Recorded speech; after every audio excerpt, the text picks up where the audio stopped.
ఒకనాడు ఇదే జగన్మోహన్ రెడ్డి రాష్ట్ర ముఖ్యమంత్రిగా కొనసాగిన రోజుల్లో జంగారెడ్డిగూడెంలో 26 మంది సామాన్యులు కల్తీ సారాకి ప్రాణాలు కోల్పోయారు.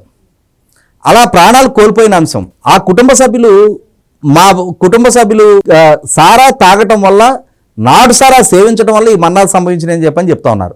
కానీ జగన్మోహన్ రెడ్డి గారు 26 మరణాల్లో ఒక్కదాన్ని కూడా అడ్మిట్ కాకుండా అసెంబ్లీ వేదికగా అవన్నీ సహజ మరణాలు, అసలు రాష్ట్రంలో కల్తీ సారా, నాటు సారా అనేది తయారీ లేదు, సరఫరా లేదు.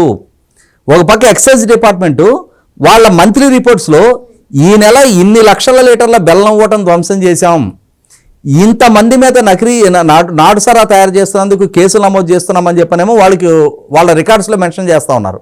కానీ జగన్మోహన్ రెడ్డి గారు మాత్రం నిండు అసెంబ్లీ వేదికగా అసలు రాష్ట్రంలో నాటు సారా మరణాలే చోటు చేసుకెళ్ళదని చెప్పని నిండు అసెంబ్లీని తప్పుదో పట్టించారు. తప్పుడు సమాచారాన్ని అసెంబ్లీకి ఇచ్చారు ఆయన.